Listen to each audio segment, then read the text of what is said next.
Attorney, sa tingin mo, tatapos ba si BBM sa term niya?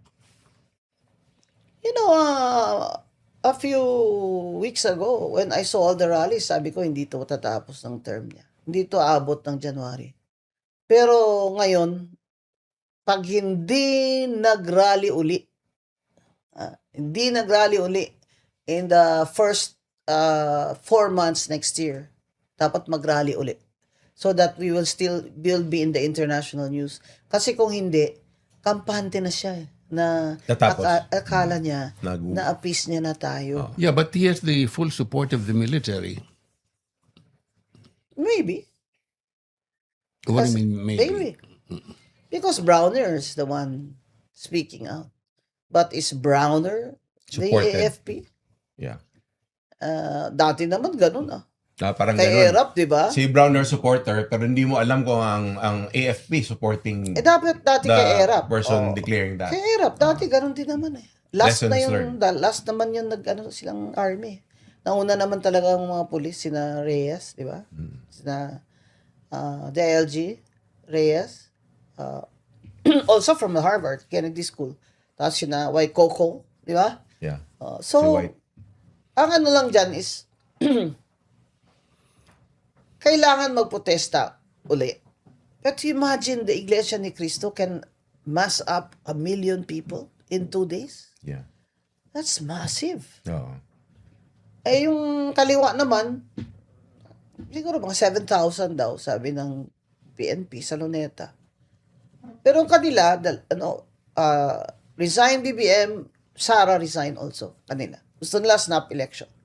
Yun naman grupo ni Risa Ontiveros, Pabor ka bang... quiet lang sila. Kasi si Risa Ontiveros gustong tumakbo presidente. Pabor So ka ba baka na- sakaling maging, ally siya ni BBM, di ba? Baka sakaling John Vic Risa. Under an admin party, ganun ba? Oh, why not? So Diba? hindi na opposition yung Dilaw ngayon. Ganun ba? Hindi naman sila dilaw, ako ang dilaw. Okay. Di ba? We're the EDSA one, we're the Cory people, we're the ones who fought Marcos, di ba? The original. Ito kami yung dilawan, di ba? Yan si Risa Pero Ontiveros wala sa na kayo si- makabayan, they were not in EDSA. Because the left did not participate in EDSA. Di ba? They wanted a revolution. Di ba? Not election. So in the special elections in 86, hindi sila sumali. That's why hindi sila na-appoint, di ba? People like me na-appoint, di ba? Yung mga reformist pero Yeah. lumaban kay Marcos, tumulong kay Cory sa election. Yun ang mga dilawan. Sila hindi. Yes, the original dilawan. Ngayon, kakamping na pangalan nila during the Lenny election. Di ba? So, itong mga So, kakamping bago and ngayon yung Dilawan, mga bata, magkaiba yan? so, many dilawans are also kakamping. Okay. Di ba? Kasi this is an older generation Di ba? Ito na yung mga, ngayon, si Tenta na, mga ganun, mga anak na Baby boomers. Oo. So, sila, yung mga Lenny na kampi kay Lenny, yun na yung, kasi kulay ni Lenny pink, kakamping. Diba? Doon na yun sina Risa Ontiveros. But remember, Risa Ontiveros became senator nung very close sila ni Ronald Llamas, Llamas? Yeah. Ni Ronald Llamas, na presidential advisor ni President Pinoy. God rest his soul, he appointed me 2 times. Lamas ba pronunciation nun? Oo, okay. Kasi kung Espanyol ka talaga, hindi ka naman masyadong nag-emphasize ng lea. Yeah, yes, So, yes. Llams. Yeah. Oh, yeah. Yeah, So, paano pronunciation? Yari si Lamas.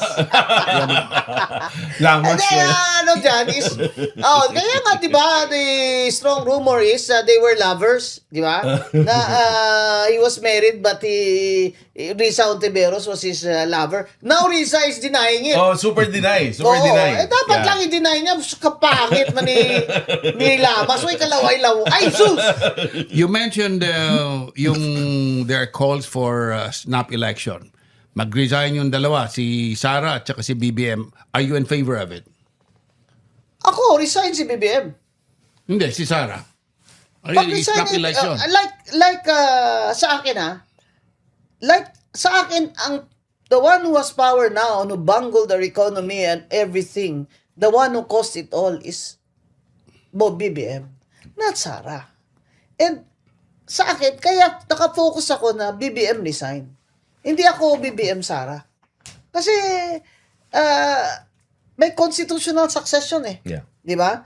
Masyado na magulo yan kung magsa-snap election ka Sa pa. last episode namin, talagang constitutional ang support Oo, namin. hindi pwede. Kasi constitution ang sa ligang batas ang nagpapastable sa country natin eh. Eto po, merong senaryo na pinapalabas ngayon na i-impeach nila ulit si Sara Duterte.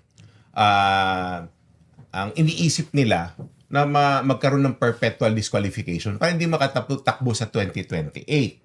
So in my mind, kung ako si Sara Duterte or one of the advisors, I would say, Inday, mag-resign ka na as VP para hindi ka ma-impeach kasi kung didiinan ng kanyang kalaban, in my mind, didiinan na talagang habulin yung impeachment complaint against Sara Duterte, which they have the numbers in the House. Pag nagkaroon ng perpetual disqualification, that will be a legal issue in 2028.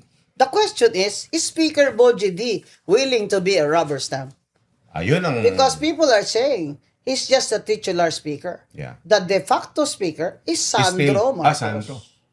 Is Sandro Marcos. But Romualdez, whose ally is Puno, Puno wants to contest Boji D. Gloria, President GMA has already announced that she is still supporting D. Okay, now that's a block of votes there. So, is this impeachment complaint against VP Sara can succeed if Boji D is going to be a puppet. What do you think? What do you think about Boji D? Will he? I think mabait siya. Ano sila eh, kasi they're mabait childhood nga. friends. Mabait talaga yung mga I'm not saying mabait hindi yan, sila political dynasty. Dynasty din sila. Ah. Now, for him to say na gusto niya ipasa yung anti-political dynasty law, there must be a catch. Di ba? And what's the catch? The catch is a very weak bill. Yeah, parang That's budol why, ng dating. yeah. Yeah. So, they cannot say na during his term, hindi siya, the people want anti-political dynasty and BBM is already saying na, yes, hindi naman, wala namang tatakbo na Marcos eh. Come on. Di ba? Parang, may boboto pa ba sa Marcos for president after this? Yan ang tanong sa mga Pilipino eh, na talagang, I think sinagot na ng Pilipino yan. I think sinagot na dito sa mga rally at sa mga social media. Ah. Wala na to si Sandro. In his own province, ha? Mahirapan na siya dyan sa mga anak ni Aimee. Yeah. Di ba? Yes. Aimee actually controls Ilocos. the Norte. province of Ilocos Norte. And Manong Chavit controls Ilocos Sur. At this point, And there's I'm inclined to Fariñas, believe. who controls his district. Yes, also. They are all anti-BBM. Yes. What could have caused the rift between BBM and Aimee? Magkapatid eh. Aimee was the one who made the BBM Sara unity team Yes. possible. Yes. Yes. So malaki utong na loob niya sa atin niya, 'di ba? Kaso talagang wala nang ate-ate pag ano ka eh, 'di ba? Bangag ka. Yan ang problema eh. Hindi na yan wala na yung mga filial relations sa kanila. Self lang nila yung nila. Ratification Yung ang gusto malungkot nila. na- So ito ang hindi mo naman masasabi na ginusto ni Aimee na magbumalik sila para mangwarta sila uli. Oh. But I think I believe her when she said na gusto lang niya talaga and agree dapat doon si Bongbong, yun ang kanilang linya na babalik sila sa pagka-presidente To para vindicate the father. yes, to vindicate their father's name. Kaya dapat galingan niya. Marami namang kumalas sa kanila because precisely in the 1 year lang, ito na. Grabe na, parang Olympic Games ng mga corruption sa House of Representatives. Pabilisan na. Grabe talaga yan si Martin Romualdez. Grabe. Parang sinabi- Managot yan. Alam mo, ang New Year's wish ko talaga, makulong yan si Martin Romualdez. I remember Ano, nung panahon ni gratification Digong, meron ako sinulat na si Digong may nag-contribute ng 65 million pesos Yes. kay Digong. Tumawag si Dominguez sa akin, sabi niya, patay tayo kay Guanzon.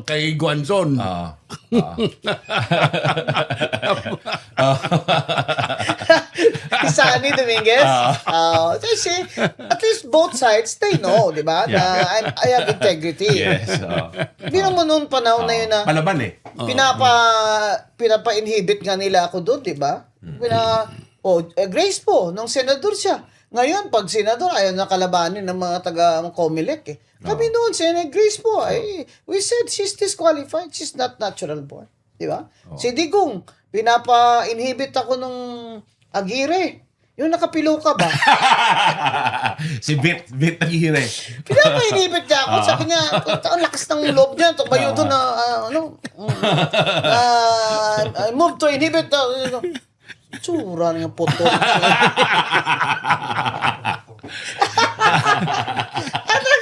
Sinabi ko talaga sa mga kasama ko sa First Division, hindi ako mag-inhibit. Ma'am, prepare the resolution, we will all sign it together. Yes. No. Ay, akala nila, In unison. nung kami kasi, ng panahon namin dyan, sige, atakihin nyo isa sa amin, we will circle the one. Kami ang boses ng masa, hindi natatakot. Katotohanan lang, di kami nalulunod. Walang bahid ng sismis, lahat ay totoo. Kahit sino ka pa, pag mali ka babanatan ka. Walang pinipili kulay, wala kaming kinikilingan. Basta para sa bayan, kami lalaban. Pagdama palakpakan, pag mali banatan, di matitinag, di matatakot. Para sa bayan, tuloy ang sigaw. Sa harap ng kamera, walang halong takot. Mga baluktot, lahat kayo'y tutumba.